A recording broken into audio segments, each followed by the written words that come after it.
I like you must have a business card. Well, yes, I do. Thank you. You do? At 13, you have your own business card. Okay, that's a nice start. I'll get in touch with you later. Sure. What do you do? Well, mainly, I like to call myself a software and cognitive developer because I love developing with cognitive computing and artificial intelligence. I am an algorithmist. I love working with, designing, and implementing algorithms. I'm a keynote and TEDx speaker. I'm an author. I've written a book, and I'm working on another one about IBM Watson. And, of course, I'm also an IBM champion for cloud and honorary IBM cloud advisor. Where did Hang I on go a second. wrong? Someone just get me a flannel card down. Do you go to school? Well, I'm currently homeschooled in grade 8, going to grade 9 now. Wow. Okay, so you're bright. Artificial intelligence is taking over the world. Is that fair to say? Well, you see, that's actually one thing that I believe a lot of people have, the sort of misconception that artificial intelligence is this technology that was made to replace humans at really everything we do, whether it be, our jobs or whatever we do at home every day. But really what I believe is that artificial intelligence was developed and is continuing to be developed for the sole purpose of really augmenting our life and amplifying our skills or capabilities and what we can do every day. But what about when the computers actually learn that they're better than us? Well, you see, that's sort of called a singularity of artificial intelligence, at which point artificial intelligence has surpassed human intelligence to the point that we cannot control it.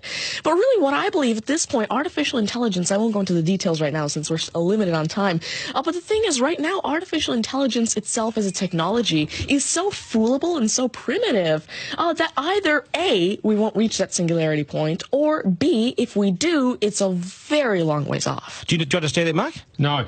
I couldn't. I wanted to take notes for the exam at the end of it. You lost them in the first sentence. Could I perhaps offer you a golf ball? There you go. Thank you very much. You do this YouTube channel, which you teach people. What is that all about, and who is your target audience? Yeah, sure. Now, I actually have a YouTube channel called Tanmay Teaches that I've been running for around 6 years now, and it has over 144 videos and now 22,000 subscribers.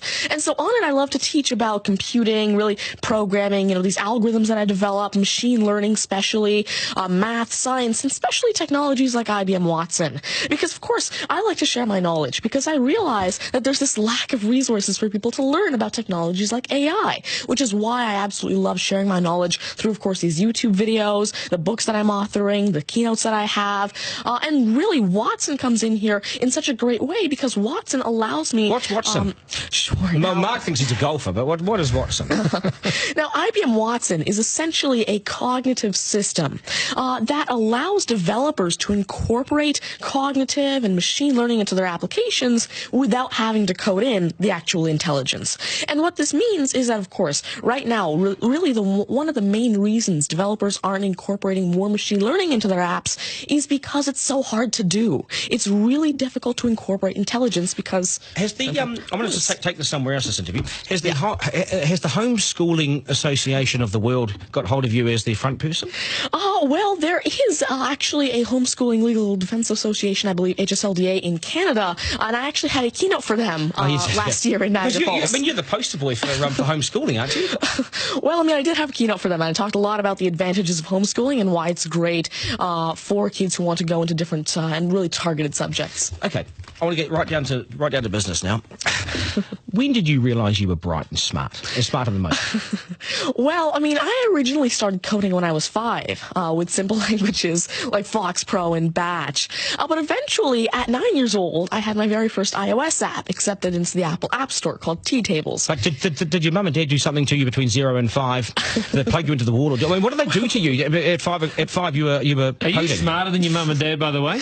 Well, I have...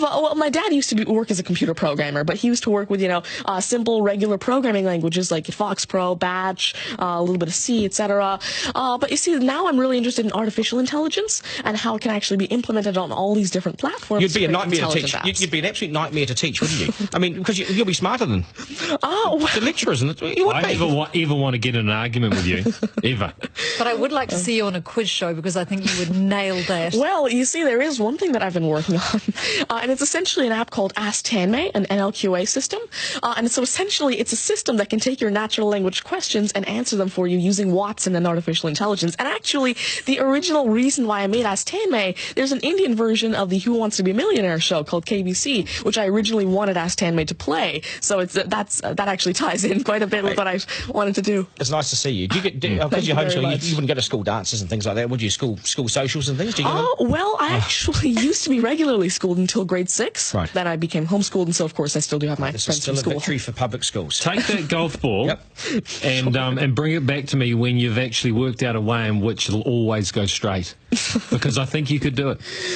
Technically, using a genetic algorithm or something. I knew there'd be an answer. Hey, it's brilliant to meet you. You're a complete inspiration. Thank you. And I hope my son was watching, a 7-year-old son.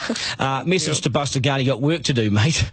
Do your homework, and we got to sharpen things up. Nice to see you. Thank you very All much. the very best. Thank You're you. amazing. Thank you. You're amazing. Okay, news is next, and then we are joined by today's panel, which won't be as smart as this guy, but they'll still be good, and we will head back to some of the beach as well for a game of 9 and 10. So much pressure now on the contestant in 9 and 10 just to rip through it and get it right. It's coming up after 8.